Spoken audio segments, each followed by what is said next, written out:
Hi everyone, I'm Just Peachy, and welcome back to Let's Play Tales of the Sword Coast. Last episode we did level 2, and this episode we will do level 3 of the basement. Now obviously, as you can see, whatever, that made sense.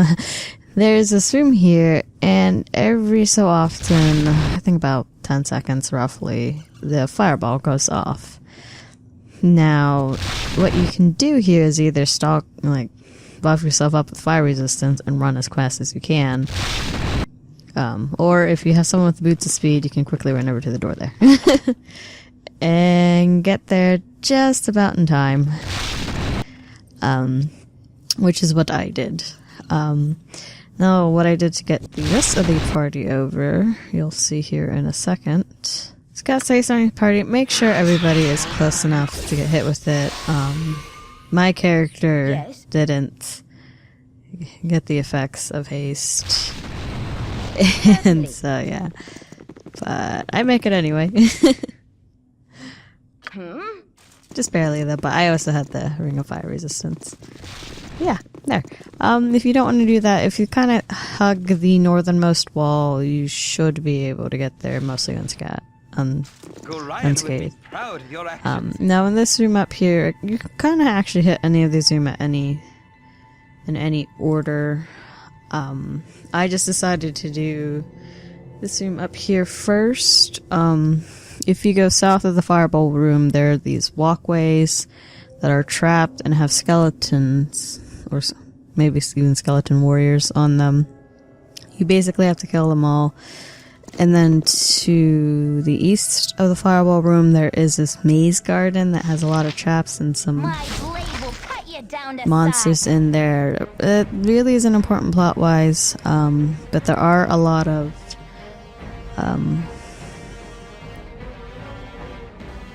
treasures you can get there. I actually skipped that room because it was entirely optional.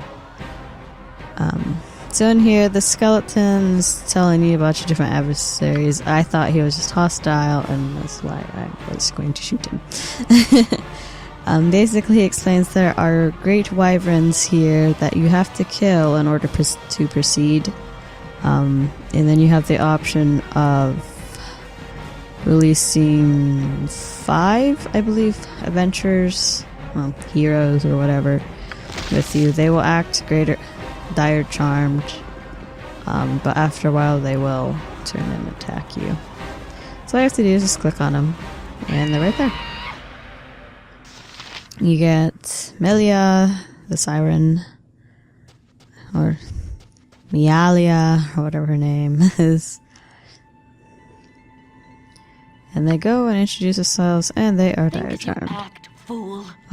Now I do something silly here, where I thought you only had to kill 1, but there's like 4 I think you have to kill, and at least on insane difficulty they are very, very difficult to kill. So basically make sure that you have all of them, all the greater wyverns killed before killing off everybody else.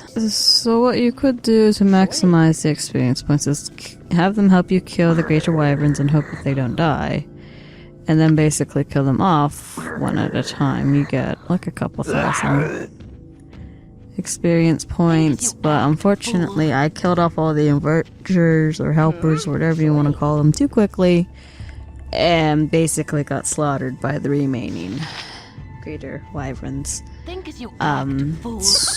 So you just don't want to do what I did. So yeah. I'm just going to skip to where all the wyverns are dead. Okay, I'm back. All the wyverns are dead, as well as my companions that were not human. This is actually a mostly all human party. Well, no, there's Khalid's a half elf and Corin's an elf and I'm an elf, so it's a 3 human, 3 elf party. Just realized that. Now, to the south of the Greater Wyvern Room, there are these 4 doors. You can kind of do them in any way. I basically did 2 of the rooms and then went up to the suspended walkways area. Again, you can kind of do it in any order, I believe. So, in this first room is the ice room here. You can kind of tell why I like the map. People call it the ice room. Okay, here in this ice room, there are these winter wolves and polar bear, and a polar bear. Basically, all you have to do is kill the polar bear and leave, and that's it. If you want the extra experience points, kill the winter wolves first, and then the polar bear. I'll do my best. Yes. But instead I decided to just kill the polar bear and leave. Fellow. And throw a few fireballs while I'm at it. I don't know what, like, I had all these fireball rods, so I thought, why the heck not? And hit Khalid on accident. Hey, it all worked out anyway.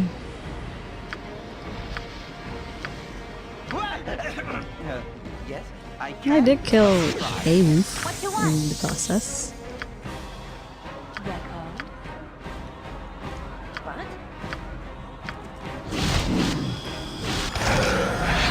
And Khalid, like, is slowly dying as we're waiting for everyone to do their job and kill a polar bear. And he's dead, so we leave. Goodbye.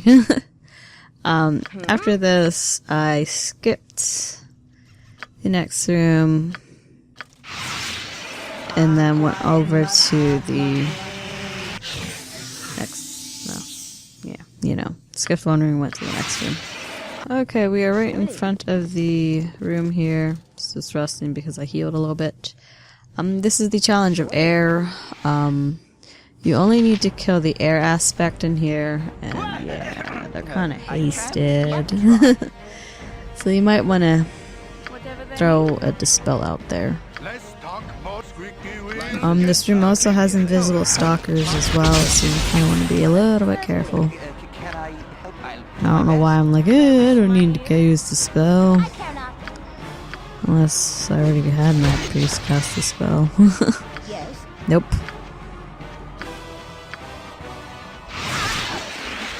Yeah, a little bit of a derp moment. Yeah. That's why you need to go cast the spell. So basically, after dying, learn from your mistakes. Use summons. Basically what this turned into. I debated on casting Bless and everything, but I was like, I'm gonna have to cast the spell, so I might as well You're a queer fellow. use a summon to kind of block us, especially if the invisible stalkers come up. I don't know why the AI is set to attack basically the nearest enemy. Since Khalid has the higher, HP pool, I decided to have him summon first.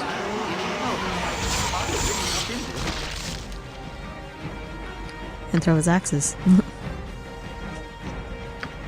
What you want? Whatever they need. I was just checking to see if Nox Acid Arrow actually hit. And I think it did. I can't remember. But yeah, for some reason I just decided, I don't want to cast a spell. I'll cast Bless instead. Instead of me doing the sensible thing and cast a spell, but now I decided to waste my summons. And not cast a spell to get rid of that haste.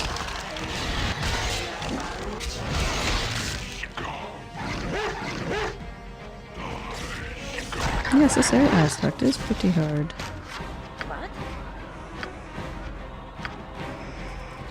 Maybe get slaughtered because, again, I'm not casting a spell until now for some stupid reason.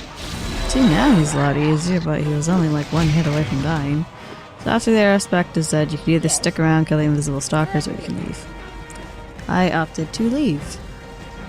Now, after doing that, I decided to go pretty much straight north from the air room here and go to the suspended walkways. Now there's a really easy way to cheese out the suspended walkways.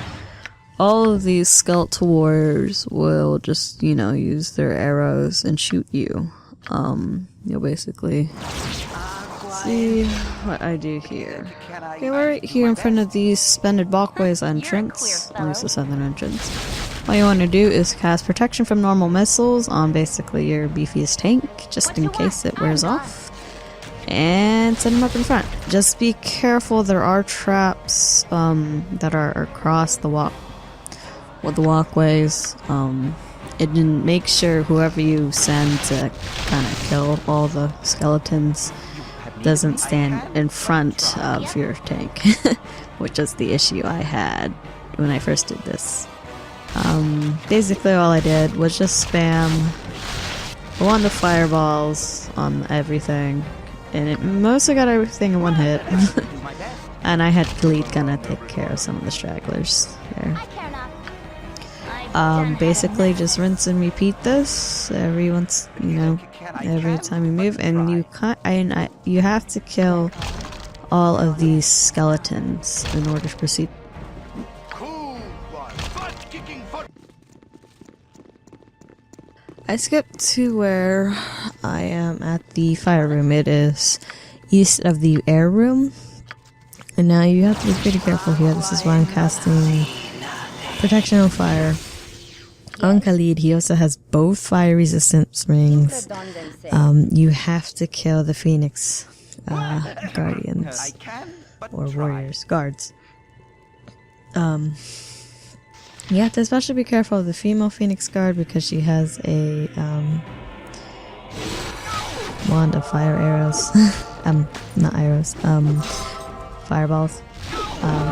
Now with most of these Phoenix guards is whenever you kill them they end up respawning, so you have to kill them twice, Let's talk as you more can see. fight.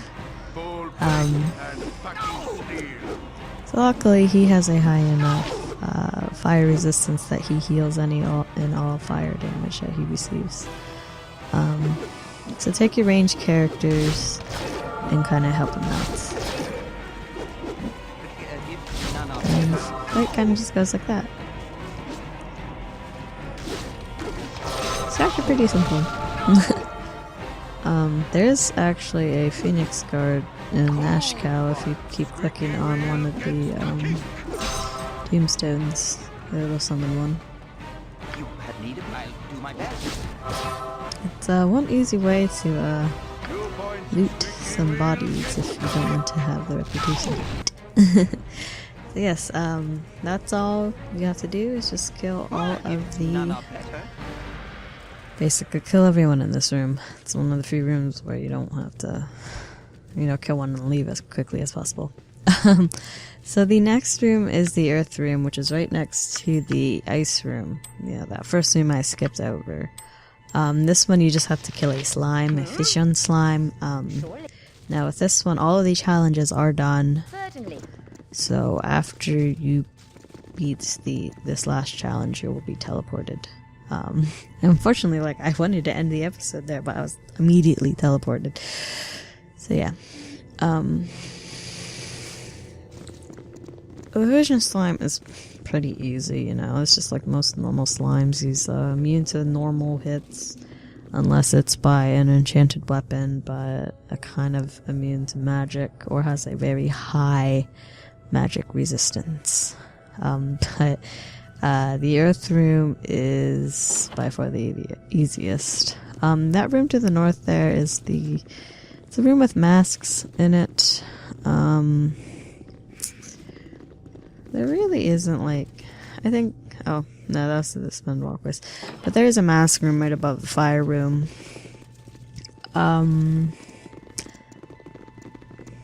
There's just masks there. Really, not much to say. So yeah. The slime is all the way at the end of the room. I kind of just use the skeletons to just scout ahead. Certainly. Yeah, I know, I'm kind of cheesing the game by casting Simpler done than summons. said. But I'm like, whatever at this point.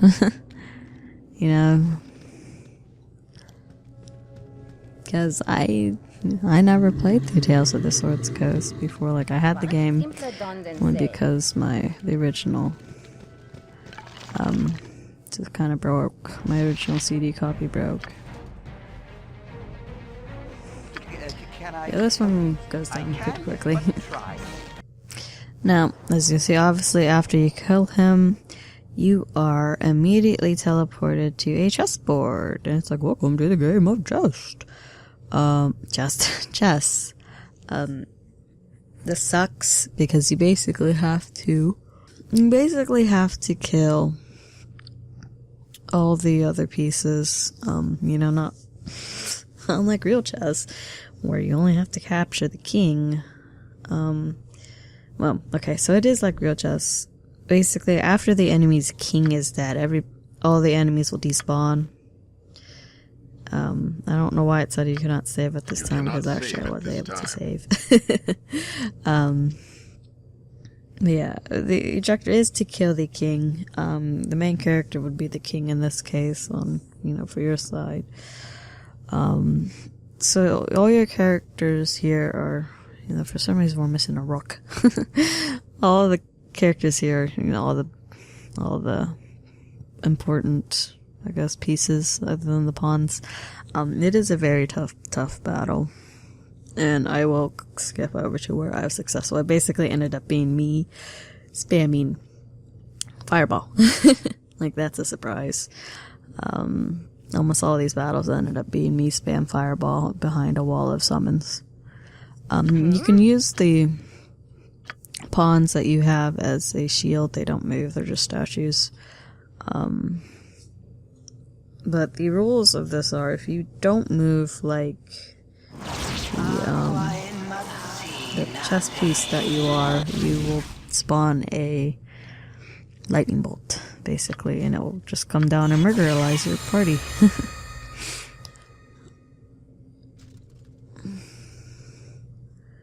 And yeah, I do suggest making a separate save, because once you teleport this room, you really can't get out until you kill the king, and if you can't kill the king, you're kind of screwed.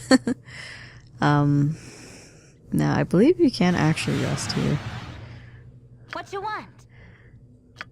Now, some of them, the monsters appear plus the pawns to attack them there, and the pawns are easy enough to kill. It is the enemy's knight, I believe, is what is a pain, because they are hasted, and then the bishops are spellcasters. I don't know what the queen is. I don't think I ever saw the queen. I think she just died from a fireball. Same thing with the rooks. But anyway, I am going to skip ahead to where I had a successful attempt after like 40 minutes of me doing this.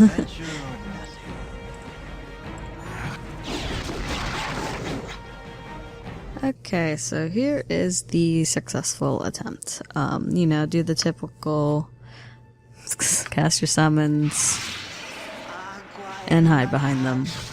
Basically, with this one, I won because the enemy king finally came down and ran into a whole bunch of fireballs and died. So yeah, after you kill the king, the door to level 4 opens up and you may leave.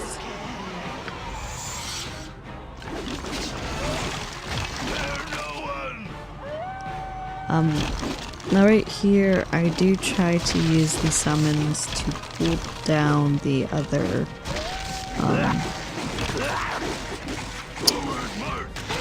enemies, basically. Try to get the king down and everything, but unfortunately with the flag of war I couldn't. What you want?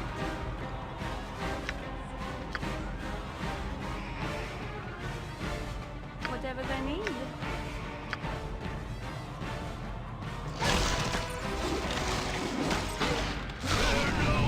Yep. Do they wish my ear?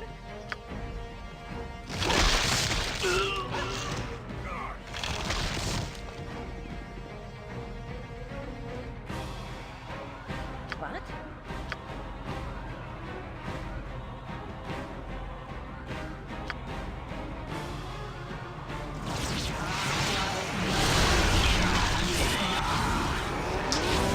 Now that one coming straight towards us is the king. And again, that's basically not the one. Great peril yields great beauty. But I did kind of wanted the experience, and I wanted to try killing everybody else. You're a queer fellow. Yes. Oh, another rule that wasn't mentioned was that if your king moves, you lose. But yes, the enemy king dies pretty quickly, actually. But yeah, that's at the end. Woo! You can tell because everything kind of disappeared. So yay! Don't forget to loot whoever you killed. There really isn't all that great of loot, especially on the pawns. So yeah, you know, looted, and here is the door to level 4. This is the final level in Durlag's Tower, and obviously pretty large. Yeah, however, that will be for the next episode. I'm just Peachy. Thanks for watching, and have a nice day.